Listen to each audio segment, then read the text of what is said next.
Imagine a city, maybe even your own state, where local police deliberately limit how much they help federal law enforcement. Yeah, it sounds counterintuitive maybe, but it's happening. Right. They believe it actually protects certain communities. This is the pretty contentious reality of what are called sanctuary jurisdictions across the U.S. Exactly. Cities, counties, whole states sometimes. They have policies saying their police won't fully assist federal immigration agents. The idea is often about building trust locally. But, and this is the big but, it sparks this huge debate. Do these policies end up creating, safe havens for people who might be dangerous, allowing crimes that maybe could have been prevented? That's the core of the conflict, absolutely. So today, we're going to dig into some reports that suggest these policies might have allowed individuals averaging something like 12 offenses each to stay on the streets, committing potentially millions of offenses. Serious numbers. And we'll also look at the legal fight, state versus federal power. And the money. The financial impact on taxpayers is kind of surprising. Plus how this whole sanctuary idea is now, well, it's bleeding into other really hot issues like gun control and abortion. It's definitely expanding. Yeah. So this deep dive, we're aiming to uncover the maybe surprising facts behind a policy that really touches on public safety, constitutional rights, even the basic structure of how our government works. What does it all mean for you? Okay, so let's start with the basics. What exactly is a sanctuary jurisdiction? At its core, it's a state or local government, could be a city, could be a county, that decides to limit its cooperation with federal officials on enforcing certain federal laws. Mostly immigration laws, historically. Primarily, yeah, that's where it started and where most of the focus is. It's like creating a kind of legal buffer, making it harder for federal agents to, say, apprehend and deport people because they don't get help from local police or resources. Okay. And you'll notice the sources we're looking at, the reports, they often use the term illegal aliens. That's the terminology in the documents we're examining, so you'll hear that. Got it. So that's the concept, but how does it actually, work on the ground? What are the common things these places do that makes them a sanctuary? Well, the Department of Justice has actually laid out some key characteristics. First, many places just publicly declare themselves sanctuaries. It's a signal. Like putting up a sign, basically. Kind of, yeah. But beyond declarations, they pass actual laws or policies, things that specifically obstruct or limit local police from working with ICE, that's Immigration and Customs Enforcement. How so? Like what kind of limits? It could mean restricting how local jails share info about who they're holding, like their immigration status, or refusing to hold someone for ICE, what they call honoring a detainer request, unless ICE comes back with a warrant signed by a judge. Which isn't always easy for ICE to get quickly, right? Exactly. It raises the bar. Other things. They might restrict ICE agents from even interviewing people in local jails without the person's consent. Or just flat out prohibit using any local money or resources to help federal immigration enforcement. Wow. Okay. Some places even set up special offices to advise immigrant communities on, well, how to deal with or maybe even evade federal law enforcement.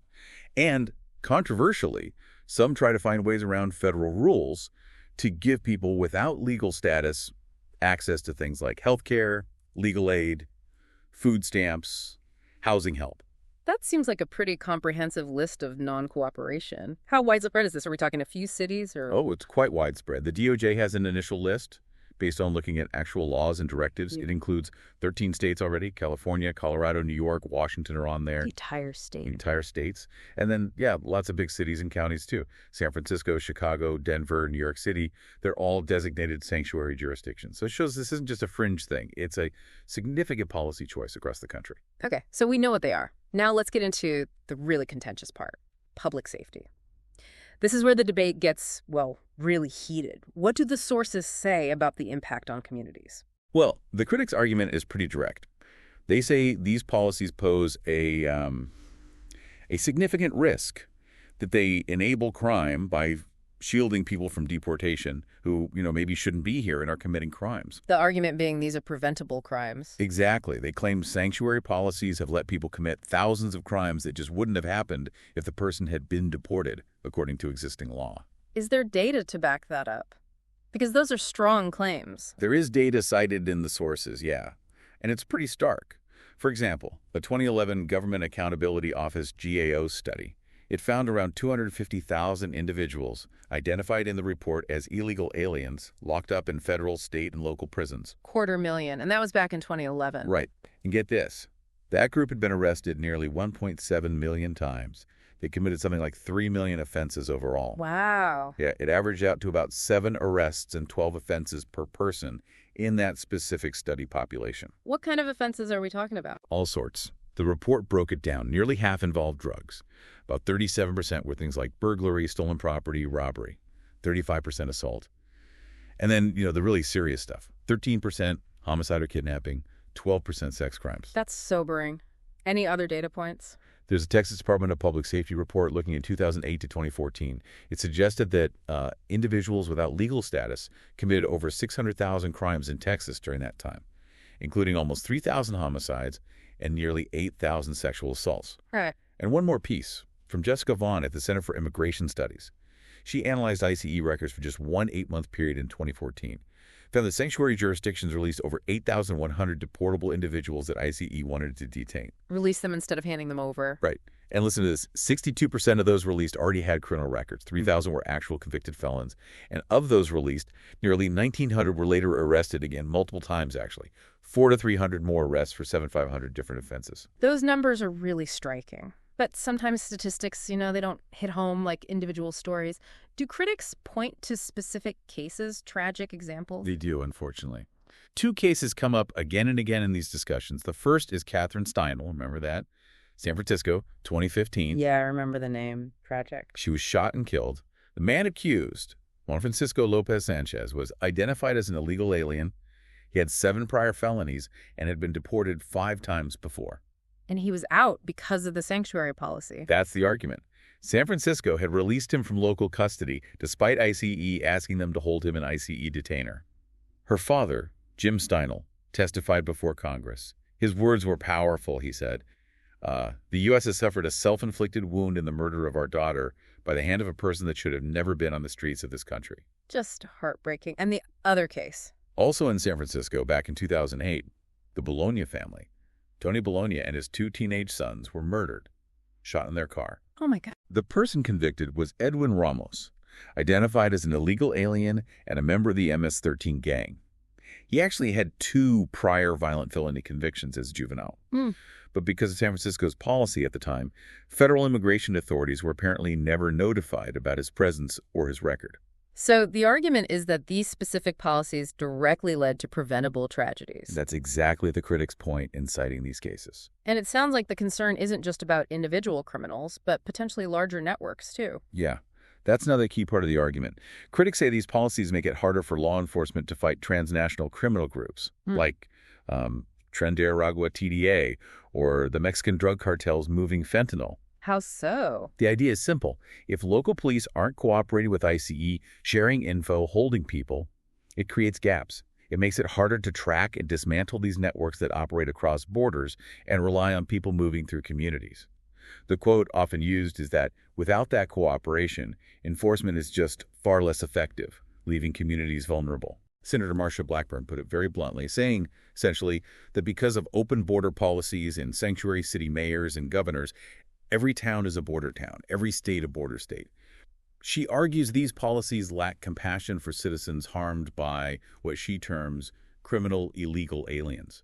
Okay, those are incredibly strong criticisms, backed by some, disturbing data and tragic stories, according to these sources, which really makes you wonder, why? Why do these cities and states adopt these policies? What's the legal or philosophical justification? Right, because obviously the jurisdictions defend these policies. Their main argument usually comes down to American federalism. Federalism, the balance of power between states and the federal government. Exactly. They see sanctuary policies as a legitimate way for states and localities to exercise their own authority and maybe act as a check on what they see as potential overreach by the federal executive branch. The legal bedrock for this is something called the anti-commandeering doctrine. Anti-commandeering sounds technical. It is a bit, but the core idea is pretty straightforward. It comes from the 10th Amendment and some key Supreme Court decisions, like Prince versus United States. Basically, the Supreme Court has said the federal government cannot force or commandeer state or local governments, especially their employees, like police officers, to enforce federal laws. So Washington, D.C. can't just order the NYPD or the LA Sheriff's Department to start rounding people up for deportation. That's the gist of it, yeah. Some legal scholars, like Michael Rappaport, argue this goes way back to how the founders understood the word state as having its own sovereign authority. Okay, so just to be crystal clear here, this isn't the same as nullification, where a state tries to declare a federal law completely void, right? That's a really important distinction. You're right. Sanctuary jurisdictions typically don't say federal immigration laws are invalid. They just say, okay, federal law is federal law, but we, the state or city, are choosing not to use our resources, our police, our jails, to help you enforce it. So federal agencies like ICE can still try to enforce the law. Absolutely. Yeah. They just have to do it using only their own federal agents and resources. But that must make things incredibly difficult for them. It does. Think about the numbers. Roughly 90% of all law enforcement officers in the U.S. work for state or local governments. Only about 10% are federal. Wow. 90-10 split. Yeah. So if that 90% isn't helping, it's like trying to police a huge area with only a tiny fraction of the available officers. It makes it, as the sources say, extremely difficult for federal agencies to catch more than a small number of violators when they don't have state and local help. Interesting. So the states are using this constitutional principle. Right. And there's a bit of irony here. It's sometimes called fair weather federalism, because often the very Supreme Court decisions upholding this state power, the anti-commandeering rules, were seen as conservative wins at the time. But now they're being used mostly by more liberal cities and states for immigration sanctuaries. Exactly, to resist federal immigration efforts. And then, flip side, you see the Biden administration challenging conservative gun sanctuaries using similar arguments about federal authority. So the principle gets applied depending on the politics. It often seems that way, yeah. Suggesting maybe it's sometimes more about political goals than consistent constitutional philosophy. But beyond the pure legal argument, proponents have other reasons too. Like what? They argue it actually helps public safety by fostering trust. The idea is, if immigrants, including those without documentation, aren't constantly afraid that any contact with local police could lead to deportation, they'll be more likely to report crimes or cooperate as witnesses. Okay, that's a different take on the safety angle. Right. They also talk about preserving diversity in our system, letting different places try different approaches, and empowering people to essentially vote with their feet, move to places whose policies they agree with. But hang on, what about the counter-argument? The critics who say, look, the Constitution has a supremacy clause. Federal law is supreme. How does that square with states refusing to help? That's the other side of the legal coin, absolutely. Opponents lean hard on the supremacy clause. It says federal law is the supreme law of the land. They point out that even state constitutions often acknowledge this. Washington state's constitution, for example, explicitly says the Constitution of the United States is supreme law of the land. So it's a fundamental clash of interpretation, state autonomy versus federal supremacy. Precisely. Is federal supremacy just about the laws being valid, or does it imply a power to compel states to help enforce those laws? That's the nub of the legal fight. Okay, so we've got public safety arguments, constitutional debates. What about the money? Are there financial consequences for these sanctuary jurisdictions? Oh, definitely. At least that's what critics argue. They say these policies put a real fiscal burden on taxpayers in those areas. How? One big way is through lost federal reimbursements. There's a federal program called SCAPC State Criminal Alien Assistance Program. It's supposed to help states and counties cover the costs of incarcerating non-citizens who've committed crimes. So the feds help pay the jail costs? Supposedly, yes. But take Denver, for example. According to the sources, Denver hasn't even applied for SCAP funds since 2016. Why not? Well, critics suggest it might be, and I quote, to obscure the number of criminal migrants in its jail system. There were even reports of some officers using XX instead of place of birth codes on paperwork. By not applying, Denver might have missed out on something like $9.6 million in federal money by 2024. So the charge is they're leaving federal money on the table, potentially to hide the scale of the issue. That's the accusation, yeah.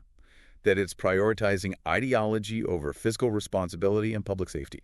Given those kinds of arguments, did the federal government ever try to sort of force their hand by threatening to withhold other funds? Yes, most notably during the Trump administration. President Trump signed an executive order, 14287, ordering the DOJ to make a list of sanctuary jurisdictions and basically cut off or suspend federal funding to them. He was very vocal, calling them death traps. Did it work? Did they cut the funding? They tried. The administration attempted to withhold almost all federal grants from places that refused to comply with a specific federal law about sharing immigration status information. That's 8 U.S.C. Section 1373. But I sense a but coming. But the federal courts mostly blocked these efforts. They pointed back to Supreme Court rulings that limit how Congress can use its spending power to coerce states. The courts basically said, look, if you want to put conditions on federal grants, those conditions have to be crystal clear up front. They have to be related to the purpose of the grant, and they can't be so heavy-handed that they essentially force the state's hand. Coercion isn't allowed. So the court sided with the sanctuary jurisdictions on that? Largely, yes. It's an ongoing battle, though. Right now, the House Oversight Committee is actually investigating the sanctuary policies in cities like Boston, Chicago, Denver, and New York City. They say they want to hold these leaders accountable. Okay, so the political and financial pressure is still very much alive. Now, you mentioned earlier the sanctuary idea isn't just about immigration anymore. Where else is it popping up? Yeah, this is a really interesting development. The whole concept, the state-level pushback using federalism arguments, it's expanding. We're seeing it become a tool for both sides of the political aisle on different issues. Like what? Give me an example. Gun control is a big one. You have conservative states passing what they call gun sanctuary laws or Second Amendment protection acts. Doing the same thing, but for guns, refusing to help enforce federal gun laws. Exactly. They declare they won't cooperate with enforcing certain federal firearms regulations, maybe bans on certain types of weapons or registration requirements. States like Idaho, Missouri, Wyoming have passed pretty strong versions of these laws. Gun Owners of America even give some of them a gold rating for being so comprehensive. So conservatives are using the same tactic pioneered by liberal immigration sanctuaries. Pretty much, yeah. And then on the other side, you have the emergence of abortion sanctuaries. Since the Dobbs decision overturning Roe v. Wade. Precisely. After Dobbs, several liberal states passed abortion shield laws. These are designed to protect doctors, patients, anyone involved in providing abortion care, especially from out-of-state lawsuits or prosecution. Okay. And the thinking is these could be expanded. If, say, a future federal government tried to impose a national abortion ban, maybe by using an old law called the Comstock Act, these states might declare themselves abortion sanctuaries and refuse to cooperate with federal enforcement efforts. Wow. So immigration, guns, abortion. It seems like this state versus federal conflict is just getting broader. What does the future look like here? More fighting? It seems almost inevitable, doesn't it? Yeah. The political dynamics point towards continued, maybe even escalating, conflict. For instance, if Donald Trump were reelected in 2024, reports suggest his administration plans, well, massive deportation efforts and a renewed push to somehow coerce those immigration sanctuaries, maybe trying new laws to tie federal funding more tightly to immigration cooperation. And if President Biden is reelected, then you'd likely see the opposite focus. The Justice Department is already suing Missouri over its gun sanctuary law. That case would probably continue, and they might go after other gun sanctuary states too. So federal pressure, depending on who's in power and what the issue is. What about at the state level? Are states pushing back against each other on this? We're seeing that too. Look at Washington State. They have the Keep Washington Working Act, which is a strong sanctuary law, prohibiting state and local police from helping federal immigration enforcement. Okay, so that's pro-sanctuary. Right. But then you have the state GOP chairman, Jim Walsh, actively encouraging individual counties within Washington to pass resolutions declaring themselves non-sanctuary counties, basically defying the state's own sanctuary stance. Lewis County did this recently. So counties fighting the state's policy. Exactly. Walsh's quote on this was pretty pointed. This is not the time for childish tantrums and picking fights with the federal government. So you see the tension playing out even within states. It really does seem like the trend is just more conflict, using sanctuary-style laws for all sorts of issues beyond the original immigration focus. Yeah, potentially. Any area where states strongly disagree with federal policy, you might see them reach for this non-cooperation playbook. Well, we've certainly covered a lot of ground here. We've dug into what sanctuary jurisdictions are, the really intense arguments about public safety, the constitutional principles involved, those surprising financial angles, and now how this whole idea is spreading. It really highlights this fundamental tension baked into our system, doesn't it? This constant push and pull between state and local independence and federal authority. And it forces us to ask, how do we best manage this? Especially with issues that are so incredibly charged. Issues touching public safety, individual rights. Yeah, it leaves you thinking. As you see these fights playing out in courtrooms and state legislatures and cities and counties, what's the most critical trade-off here? Is it preserving that local power, that ability for a community to choose its own path, maybe build trust differently, let people vote with their feet? Or is it the need for, unified enforcement of federal law? Especially when critics argue it's about national security, public safety, preventing crime. It's a tough question, and it really impacts everyone. No easy answers at all. Definitely not. We hope this deep dive has at least given you a clearer picture of this complex and evolving issue.